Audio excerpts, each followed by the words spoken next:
Imagine a color so expensive it was literally worth more than its weight in gold. A color so exclusive that laws were passed forbidding anyone but the emperor from wearing it. A color that could get you killed. This is the story of Tyrian purple, the color of kings, and for thousands of years, the ultimate symbol of power. But the secret to this legendary luxury doesn't lie in a hidden mine or a royal vault. It wasn't derived from a rare flower or a precious gemstone. The truth is far stranger, and frankly, far more disgusting. This discovery would launch an industry, build empires, and create a color that defined royalty for the next 3,000 years. And the source of that color? Not a gemstone, not a rare flower, but the slimy, stinking mucus of thousands upon thousands of rotting sea snails. The masters of this incredible color were the Phoenicians, an ancient civilization in modern-day Lebanon. The Greeks called them the Phoenix, which many scholars believe means the people of purple, a name that shows just how central this dye was to their identity and economy. They were the original traders in purple, and their main hubs were the coastal cities of Tyre and Sidon. It was from the city of Tyre that the color got its famous name Tyrian purple. So, how on earth did they turn snail slime into the most coveted substance in the ancient world? The process was a closely guarded trade secret, like a modern state secret or a priceless corporate formula. It was a method as difficult and complex as it was disgusting. The primary source was a few species of predatory sea snails, most famously the Balenus brandaris, the Hexoplex trunculus, and the Purpura hemistoma. These weren't your garden variety snails. They were carnivores that hunted on the seafloor. First, you had to get them, tens of thousands of them. Fishermen used baited baskets to lure the snails in, and the whole catch was hauled back to dyeing workshops. These workshops were always built on the edge of town, and for one very good reason: the smell. Ancient writers complained endlessly about the hideous, overpowering stench that poured out of these places. Picture the worst fish market you've ever smelled combined with a tannery, then multiply it by 1,000. Archaeological sites today, like Murex Hill and Sidon, are still piled high with these shells, a silent monument to an industry that reeked to the high heavens. Once harvested, the real work began. Each snail has a tiny gland, the hyperbranchial gland, that holds just a single drop of a clear yellowish fluid. This is the magic ingredient. To get it, workers had to meticulously extract this gland from every single snail. For mass production, the snails were usually just crushed. These thousands of glands were thrown into large vats, often made of lead or tin, where they were mashed up and left to soak in a strong saltwater brine for days. Some recipes even called for adding stale urine to the mix. Then, this putrefying soup was gently heated and simmered for about 10 days. What happened next was like watching a magical photograph develop before their eyes. As the foul-smelling brew was exposed to sunlight and air, a stunning transformation began. The pale liquid would shift through a spectrum of colors: green, blue, and finally, into a deep, vibrant, unmistakable purple. This was oxidation at work. The snail's secretion, which it uses to sedate its prey and protect its eggs, contains an organic bromine compound that reacts to light, creating a dye that was shockingly permanent.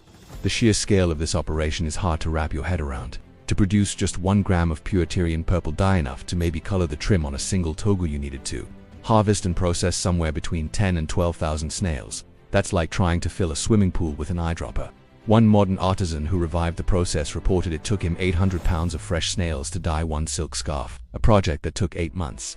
Because of this unbelievable effort, Tyrian purple was insanely expensive. The 4th century BC historian Theopompus claimed that purple 4 dyes fetched its weight in silver. By the time of the Roman Empire, it was worth far more. An imperial decree in 301 CE set the price for 1 pound of the dye at 150,000 denarii, more than a Roman soldier's entire salary for a year. This wasn't just a luxury, it was a concentration of wealth so immense it was practically a currency. But its value wasn't just about rarity. Tyrian purple was also famous for its incredible quality. Unlike other dyes that faded like a cheap t-shirt, this stuff was color-fast. It didn't just sit on the surface, it physically bonded with the fabric, becoming a permanent part of the wool or silk, like a tattoo for cloth. In fact, sunlight and weather didn't diminish it, they actually made the color brighter. The most prized shade, according to the Roman naturalist Pliny the Elder, was the color of congealed blood, a hue that looked almost black in the shade, but glowed with a reddish-purple brilliance in the light. To get this perfect color, master dyers would sometimes double-dip the cloth, once in dye from the Hexoplex trunculus snail for a bluish base, and then again in dye from the Balenus brandaris for that deep crimson finish. This blend of intense labor, staggering cost, and unmatched quality made Tyrian purple the ultimate status symbol. It wasn't just clothing, it was a declaration that you possessed almost limitless wealth and power. With a price tag higher than gold, it's no surprise that Tyrian purple became the color of power. King Solomon reportedly used purple fabrics in the Temple of Jerusalem. In Homer's Odyssey, it's a color fit for heroes and gods. And Cleopatra famously had the sails of her royal barge dyed purple. But it was the Romans who took the symbolism of purple to a whole new level. In the Republic, top officials like senators could wear a toga with a wide purple stripe. The toga protector to show their rank. A general celebrating a military victory got to wear the toga picta, a robe dyed entirely in purple and embroidered with gold. Then the empire rose, and the rules got much stricter. The emperors wanted to cement their supreme authority, so they started monopolizing the color for themselves. They passed sumptuary laws which were like a government-enforced dress code for an entire society, designed to put everyone in their social place. And at the very top of the do not wear list was Tyrian purple. Julius Caesar was one of the first to wear a solid purple toga as his daily uniform. Later emperors like Caligula and Nero took this obsession to a fanatical degree. The historian Suetonius tells a story about Caligula having an allied king executed for one simple reason. The king showed up to the games wearing a purple cloak that the crowd admired. In Caligula's mind, only one man deserved that kind of attention. Nero went even further, supposedly making it a crime punishable by death for anyone else to wear the color. The color became so tied to imperial power that the state took over production. Imperial dye factories were created to ensure only the emperor, his family, and those he personally favored could get their hands on it. This association was so complete that in the later Byzantine Empire, empresses gave birth in a special chamber lined with porphyria, deep purple stone. This tradition gave us the phrase "born in the purple," meaning someone of legitimate royal birth. The story of how a humble snail could dictate the laws of an empire is just one of the countless hidden histories that shaped our world.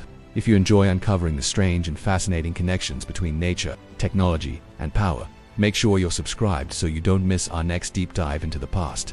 So, what happened to Tyrian purple? For centuries it remained the most prestigious color in the world, its production tightly controlled by the Byzantine emperors in Constantinople, but the industry was like an incredibly complex and delicate machine, depending entirely on huge amounts of cash and stable trade. The fatal blow came in 1204, when Crusaders sacked Constantinople. In the chaos, the imperial funding for the dye works dried up. It was as if someone had cut the power cord, and the entire machine ground to a halt. No one in the fractured kingdoms that came after had the resources to keep such an impossibly expensive industry going. The secret, held so tightly for millennia, began to fade. The specific knowledge of the dye masters was lost, like a family recipe that was never written down. By the time Constantinople fell for good in 1453, the last remnants of the purple trade were gone. The Catholic Church, which had adopted purple for its high-ranking cardinals, gradually switched to a more available and cheaper scarlet dye made from insects. The age of the snail was over. Today, a few dedicated artisans have painstakingly rediscovered the process, but they produce tiny amounts for collectors and museums at prices that are, you guessed it, still astronomical. The story of Tyrian purple is an insane one. It's a story of how an empire was built on snail slime, how a color came to represent absolute power, and how the disgusting, foul-smelling secret of a few ancient traders created a legacy of luxury so profound that it was quite literally worth more than gold.